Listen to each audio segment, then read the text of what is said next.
Bab 1949. Ratna, ini bukan salahmu. Kamu tidak perlu terlalu sedih lagi pula. Tuan Hughes belum meninggal. Jangan khawatir, aku akan melakukan yang terbaik untuk menyelamatkannya dan membuktikan bahwa kita tidak bersalah. Aku di sini. Apapun yang terjadi, aku tidak akan membiarkan Gordon lolos dari tipuannya. Iwan menghibur. Meskipun masalahnya menjadi lebih buruk karena Ratna tidak membunuh Gordon, Iwan tidak menyalahkan Ratna atas kejadian tersebut. Bagaimanapun Gordon adalah mantan pacar Ratna. Terlebih lagi, Ratna bukanlah wanita yang kejam. Ketidakmampuannya membunuh Gordon bukanlah hal yang aneh. Dia lebih memilih Ratna menjadi lebih baik hati daripada Ratna menjadi wanita yang kejam. Iwan, terima kasih.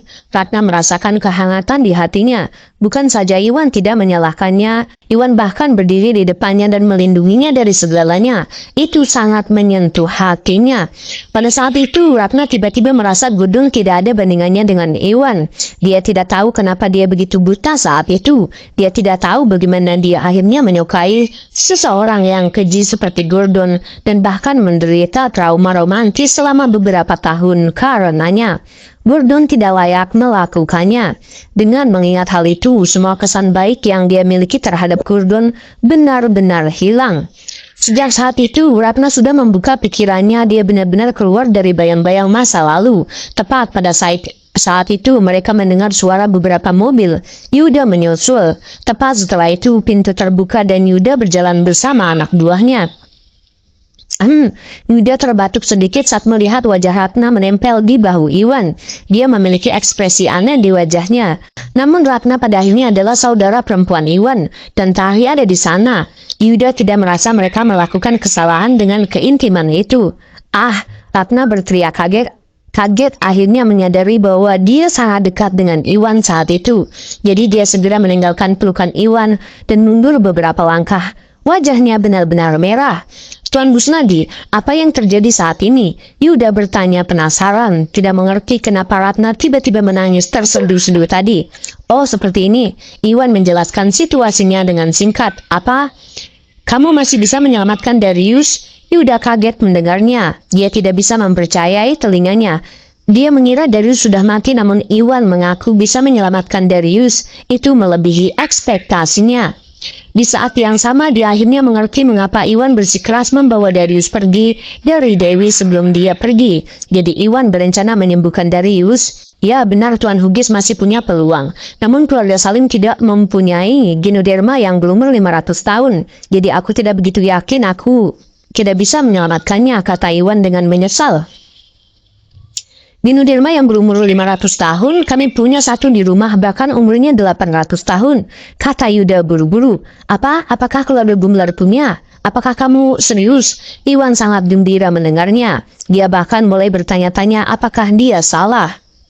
Bab 1950, Ginoderma yang berusia 1000 tahun. Ayahku berencana untuk memberikan satu untuk diberikan kembali kepadamu, tetapi kami hanya berhasil menemukan satu yang berusia sekitar 800 tahun. Jelas Yuda. Saat Iwan mengobati penyakit Rizka, Agus ingin membalas Iwan dengan peti yang besar, namun Iwan menolak menerimanya. Ginoderma 1000 tahun untuk membayar kerugian Iwan. Ginoderma yang berumur ribuan tahun terlalu langka. Setelah Agus melihat sekeliling, dia hanya berhasil mendapatkan satu yang berumur sekitar 800 tahun. Karena usianya belum terlalu tua, Agus tidak terburu-buru memberikannya kepada Iwan. Luar biasa, sepertinya ini masih belum waktunya bagi Tuan Hughes. Bahkan surga pun membantunya. Iwan sangat senang mendengarnya. Semakin tua Ginoderma, semakin baik efeknya. Ginoderma yang berusia 800 tahun itu, dia setidaknya memiliki peluang 80 hingga 90% untuk menyelamatkan Darius. Tentu saja dia bukan satu-satunya yang senang dengan hal itu. Tari dan Ratna juga. Ratna khususnya sangat khawatir bahwa dia akan menyeret Iwan ke bawah. Namun setelah mengetahui bahwa keluarga Gumelar memiliki apa yang mereka butuhkan, Ratna tertawa bahagia merasa sangat lega. Tuan Gumelar, kita harus memulainya secepat yang kita bisa. Saya sedang bersiap untuk pergi ke keluarga Salim sekarang. Tolong cepat dan suruh seseorang mengirim Ginoderma ke sana. Lebih cepat lebih baik, kata Iwan. Ginoderma adalah bahan utama yang dibutuhkan untuk menyembuhkan racun tersebut. Itu perlu bekerja dengan beberapa bahan pendukung berharga lainnya, sehingga efeknya akan menjadi yang terbaik. Selain Ginoderma, keluarga Salim memiliki segalanya. Jadi, Iwan meminta Yuda untuk mengirimkan Ginoderma agar mereka tidak membuang waktu yang berharga. Ya baiklah, aku akan menelpon ayahku sekarang dan minta dia mengirimkan Ginoderma itu, kata Yuda. Setelah itu dia mengeluarkan ponselnya dan menelpon Agus, menjelaskan situasinya secara singkat. Setelah itu, karena waktu sangatlah penting, Iwan, Tari, dan Ratna bergegas ke mobil mereka dan meninggalkan tempat itu, langsung menuju keluarga Salim.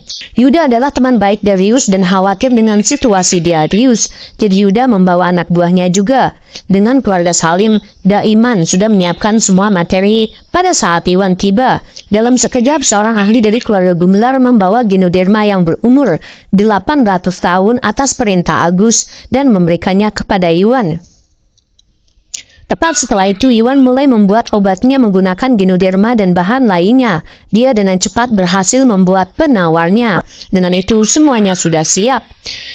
Di dalam kamar, mata Darius terpejam saat dia berbaring di tempat tidur. Dia tidak mengeluarkan suara atau bergerak sama sekali. Pada saat itu, Iwan membawa obat di tangannya saat dia masuk bersama Tari dan yang lainnya. Di depan tempat tidur, Iwan memberi isyarat kepada Yuda untuk membantu Darius yang tak sadarkan diri berdiri. Setelah itu, dia menekan beberapa titik tekanan di sekitar tenggorokan Darius dan perlahan mulai memberikan obat kepada Darius. Bab 1951. Setelah Darius selesai meminum obatnya, Iwan mulai menyalurkan energinya ke jari-jarinya menggunakan 6 titik takdir sambil menekan titik-titik tekanan terpenting di sekitar dada Darius. 6 poin takdir bisa mengubah takdir. Darius sudah berhenti bernafas pada saat itu. Denyut nadinya juga sangat lemah sehingga tidak terlihat. Untungnya Iwan sudah membantunya menutup jantungnya sebelum ini, dan racun seratrum yang mematikan tidak pernah berhasil mencapai jantung Darius. Itulah yang membuat Darius tetap hidup. Setelah itu Iwan mengeluarkan mutiara spiritual dan mengaktifkan kekuatannya. Mutiara spiritual melayang di udara dengan lembut melayang di atas kepala Darius. 6 poin takdir adalah teknik luar biasa dari zaman kuno dan memiliki efek menghidupkan kembali orang mati. Kemudian mutiara spiritual memiliki energi spiritual tanpa akhir yang akan menghentikan Iwan kehabisan energi. Kedua hal itu saling mendukung dengan sempurna. Begitu saja Iwan menyerap energi spiritual dari batu spiritual tadi sambil menyalurkan energi tersebut ke jari-jarinya, mengirimkan energi spiritual langsung ke tubuh Darius melalui jari-jarinya, memicu tubuh Darius. Setelah sekian lama, seiring berjalannya waktu, 6 titik takdir berhasil mengunggah hati Darius. Denyut nadinya yang lemah dengan cepat mulai kembali normal. Terima kasih Tuhan, merasakan denyut nadi Darius, Iwan hanya bisa menghela nafas lega. Setelah itu Iwan mundur. Tuan Gusnadi, bagaimana keadaan Darius saat ini? Yuda bertanya dengan prihatin saat melihat Iwan berhenti. Oh, Darius sudah mendapatkan kembali denyut nadi dan vitalitasnya. Setelah itu, aku hanya perlu membuang racun yang ada di tubuhnya dan dia akan aman. Jelas Iwan secara singkat. 6 poin takdir bisa membangkitkan vitalitas seseorang dan menghidupkan kembali orang yang sudah mati. Tapi itu bukanlah sesuatu yang bisa menyembuhkan racun. Menggunakan 6 poin takdir untuk memulihkan vitalitas Darius hanyalah setengah dari upayanya. Benarkah hebat sekali? Darius sepertinya sudah mendapatkan kembali denyut nadinya dan pernafasannya. Yuda meletakkan tangannya di dada Darius dan dia terlihat sangat bahagia saat merasakan denyut nadi Darius. Darius juga kembali bernafas pada suatu saat.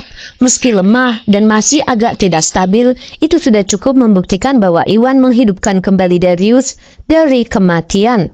Itu benar-benar keajaiban. Setelah itu Iwan memukul saat setrika masih panas sambil mengumpulkan energi sejati ke jari-jarinya lagi. Iwan mulai menggunakan ghost point dan perlahan-lahan menyerang titik-titik tekanan di sekitar jantung dan paru-paru Darius. Ghost point memiliki efek menekan dan mengeluarkan zat asing. Mereka luar biasa dalam menyembuhkan racun. Selain itu, Darius sudah meminum obat penawar yang dibuat Dari Ginoderma yang berumur 800 tahun. Dengan keduanya saling membantu, Iwan yakin racun di tubuh Darius akan keluar. Setelah beberapa waktu, Iwan berhasil menggunakan Growth Point untuk mengeluarkan sebagian besar racun secara perlahan melalui titik pengusiran. Adapun sisa racun di tubuh Darius, semuanya larut oleh obat. Di permukaan sepertinya semuanya berjalan lancar, namun pada titik perawatan yang paling penting,